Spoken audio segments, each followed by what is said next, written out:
بسم اللہ الرحمن الرحیم۔ السلام علیکم۔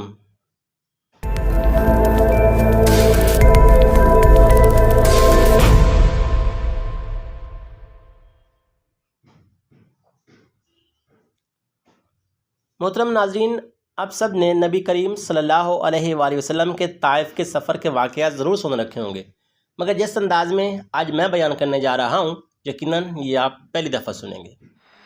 اللہ تعالیٰ کے آخری رسول حضرت محمد صلی اللہ علیہ وآلہ وسلم کو تبلیغ اسلام کی پاداش میں مشکلات، مصائب، تکالیف، آزمائشوں، اذیتوں اور امتحانات سے دوچار ہونا پڑا۔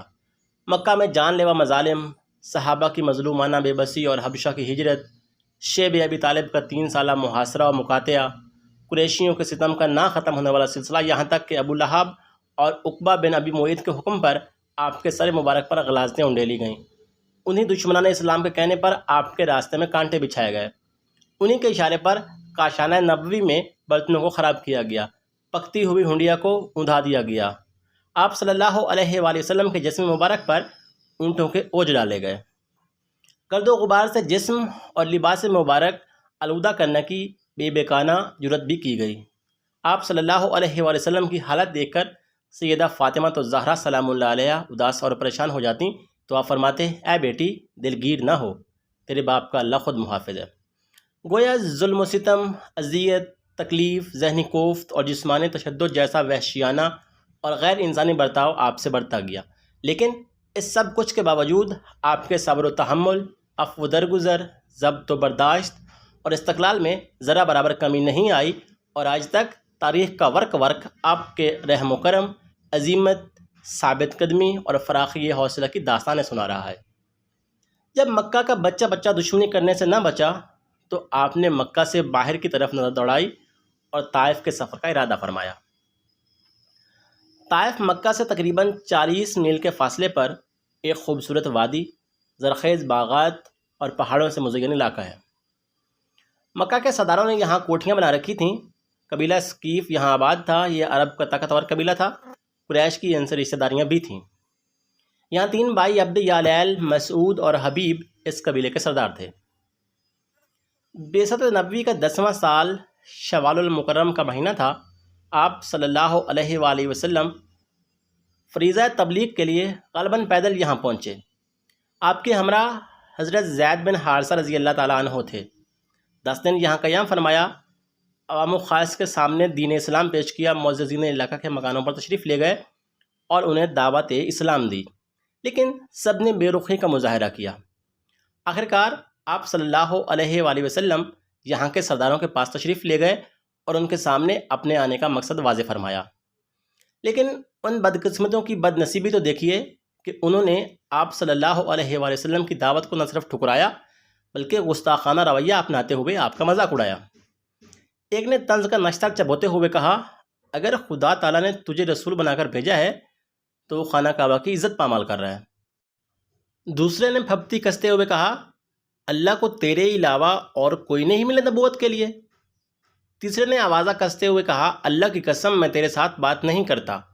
اگر تو واقعی اللہ کا رسول ہے جیسا کہ تیرا دعویٰ ہے تو رسول کی شان یہ نہیں کہ اس سے بحث کی جائے، اور اگر تو خدا پر جھوٹ بول رہا ہے تو میری شان یہ نہیں کہ تو جیسا جھوٹے سے بات کروں، نعوذ باللہ من ذالک۔ اس کے بعد ان بد نصیبوں نے طائف کے اوباش لڑکوں کو آپ کے پیچھے لگا دیا۔ کوئی سیٹی بجاتا، کوئی جملے کستا، کوئی ہلڑ بازی کرتا، شور، ہڑبونگ اور ادھم مچاتے ہوئے آپ صلی اللہ علیہ وآلہ وسلم کو طائف کی گلیوں میں لے آئے۔ یہاں دونوں طرف لوگ صف بنائے پتھر ہاتھوں میں لیے کھڑے تھے۔ جب آپ صلی اللہ علیہ وآلہ وسلم کا گزر وہاں سے ہوا تو انہوں نے آپ کو پتھر مارنے شروع کر دیے۔ سر مبارک سے لے کر پاؤں مبارک بلکہ نالین مبارک تک لہو لہان ہو گئے۔ پنڈلیوں اور گھٹنوں پر گہرے زخم آئے۔ نالین پاک اور قدمین مبارک آپس میں خون کی وجہ سے چمٹ گئے۔ حضرت زید بن حارثہ رضی اللہ تعالیٰ عنہ آپ کو بچانے کے لیے کبھی آگے آتے، کبھی دائیں بائیں اور کبھی پیچھے۔ ان کا بھی سر لہو لہان ہو گیا۔ پتھروں کی برستی بارش میں آپ صلی اللہ علیہ وآلہ وسلم بیٹھ جاتے تو طائف والے آپ کی بغلوں میں ہاتھ ڈال کر آپ کو دوبارہ کھڑے کر دیتے۔ چند قدم چلتے، پھر بیٹھ جاتے اور وہ دوبارہ آپ کو کھڑا کرتے اور پتھر برساتے۔ جب آپ صلی اللہ علیہ وآلہ وسلم بے ہوش ہو کر گر پڑے تو حضرت زید بن حارثہ نے آپ کو اٹھایا، قریبی کچھ پانی تھا وہاں لے گئے تاکہ خون کے دھبے دھوئیں۔ کچھ دیر بعد طبیعت سنبھلی تو قریب میں ایک باغ تھا اور انگور کی سایہ دار بیل کے نیچے تھوڑی دیر لیٹ گئے اور معبود برحق کی بارگاہ میں عابد برحق بن کر مناجات و دعا میں مشغول ہو گئے۔ آپ صلی اللہ علیہ وآلہ وسلم کے سوز و گداز، تڑپ اور درد اور زخموں کی ٹیس نے نالہ و فریاد میں وہ تاثیر پیدا کی کہ جس سے عرش بری تک کانپ اٹھا۔ اس موقع پر آپ صلی اللہ علیہ وآلہ وسلم نے بارگاہ ایزدی میں دعا کی کہ اے اللہ، میں تجھ سے ہی اپنی بے بسی کا شکوہ کرتا ہوں۔ یہ مجھے رسوا کرنا چاہتے ہیں، اس کا شکوہ بھی تجھ ہی سے کرتا ہوں۔ اے سارے مہربانوں سے زیادہ مہربان، اے پروردگار، آپ مجھے کن کے حوالے کر رہے ہیں جو مجھ سے دور ہیں، جو مجھ سے منہ چڑھا کر بات کرتے ہیں؟ اے اللہ، اگر تم مجھ سے ناراض نہیں اور اگر مجھ پر تیرا عتاب نہیں تو مجھے کسی بھی بات کی پرواہ نہیں ہے۔ خدا بندہ، تیری عافیت کا دامن بہت ہے، اے اللہ میں پناہ مانگتا ہوں اس سے کہ مجھ پر تیرا غضب پڑے یا عتاب نازل ہو۔ تجھ ہی کو منانا ہے اور اس وقت تک منانا ہے جب تک تو راضی نہ ہو جائے۔ یہاں سے اٹھے، کرن الثعلب پہاڑی سامنے تھی، اوپر نظر اٹھائی، بادل نے آپ صلی اللہ علیہ وآلہ وسلم پر سایہ کیا ہوا تھا۔ بادل پر نظر جمائی تو اس میں جبریل امین جلوہ افروز تھے اور عرض کی، یا رسول اللہ، اللہ تعالیٰ نے سن لیا، دیکھ لیا آپ نے جو کچھ فرمایا، انہوں نے جیسا سلوک کیا سب کا سب دیکھ اور سن لیا۔ یہ میرے ساتھ ملک الجبال پہاڑوں کی نگرانی پر مقرر فرشتہ موجود ہے، آپ حکم دیجئے، یہ تعمیل کرے گا۔ ملک الجبال نے عرض کی، مجھے اللہ تعالیٰ نے بھیجا ہے، آپ جو چاہیں حکم کریں، میں تعمیل کروں گا۔ آپ حکم دیں مکہ کے دونوں طرف کے پہاڑوں کو ملا کر ان تمام بے ادب اور گستاخوں کو پیس ڈالوں۔ اب آپ صلی اللہ علیہ وآلہ وسلم آزمائش کے دو راہے پر کھڑے تھے۔ ایک آزمائش اہل طیف نے آپ پر ظلم و ستم کے پہاڑ توڑے، تو دوسری آزمائش کہ جبرائیل امین اور ملک الجبال ان کو پیس ڈالنے کی فرمائش کے منتظر کھڑے ہیں۔ پہلا امتحان تھا صبر و ضبط، تحمل و برداشت اور استقلال کا، جبکہ دوسرا امتحان تھا دعوی رحم و کرم اور فراخی حوصلہ اور وسعت ظرفی کا۔ اللہ کریم نے آپ کو دونوں میں کامیاب فرمایا۔ دریا دلی والے دل رحمت میں کرم کی ایک موج اٹھی اور اہل طائف کی قسمت کے سفینے کو پار لگا دیا۔ فرشتوں کو جواب دیا، اگر یہ بد نصیب ایمان نہیں لائے تو کیا ہوا، میں ان کی آنے والی نسل سے ہرگز نا امید نہیں ہوں۔ مجھے اللہ کی ذات پر مکمل یقین اور بھروسہ ہے کہ وہ ان کی نسلوں میں ایسے لوگ پیدا فرمائے گا جو اللہ کی توحید کے قائل اور شرک سے بیزار ہوں گے۔ قریبی ہی مکہ کے مشہور سردار عتبہ اور شیبہ بن ربیعہ کا باغ تھا۔ اس وقت یہ دونوں بھائی وہاں موجود تھے۔ انہیں غیرت آئی کہ ہمارے شہر کے ایک معزز شخص سے طائف والوں نے ناروا سلوک کیا ہے۔ غیرت تو آئی لیکن شرم پھر بھی نہیں آئی، اخلاقی ہمت پیدا نہیں ہوئی کہ خود آ کر آپ صلی اللہ علیہ وآلہ وسلم سے بات چیت کرتے۔ چنانچہ اپنے غلام کو انگوروں کے خوشے دے کر آپ صلی اللہ علیہ وآلہ وسلم کے پاس بھیجا۔ اس غلام کا نام اداس تھا اور مذہباً عیسائی تھا۔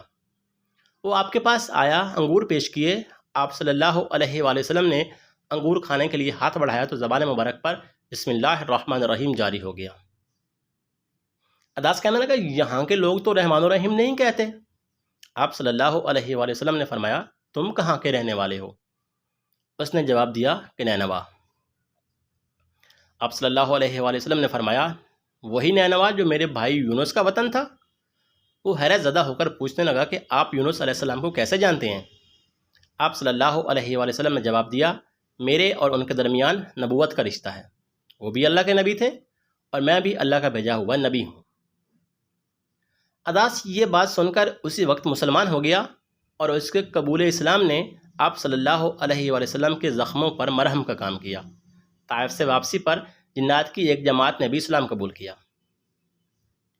سفر طائف سے ہمیں یہ سبق ملتا ہے کہ دین اسلام کی تبلیغ کے لیے انتہائی کٹھن اور مشکل حالات بھی آئیں تو ثابت قدمی اور خندہ پیشانی سے برداشت کرنے چاہیے۔ تبلیغ کی محنت کا نتیجہ اگر وقتی طور نظر نہ بھی آئے تب بھی اللہ کی رحمت سے نا امید نہیں ہونا چاہیے۔ محنت کا ثمرہ کچھ عرصہ بعد اللہ تعالیٰ ضرور عطا فرماتے ہیں۔ دعا ہے کہ اللہ تبارک و تعالی ہم سب کو اپنے حبیب صلی اللہ علیہ وآلہ وسلم کی سنت پر عمل پیرا ہو کر دنیا و آخرت سنوارنے کی توفیق عطا فرمائے۔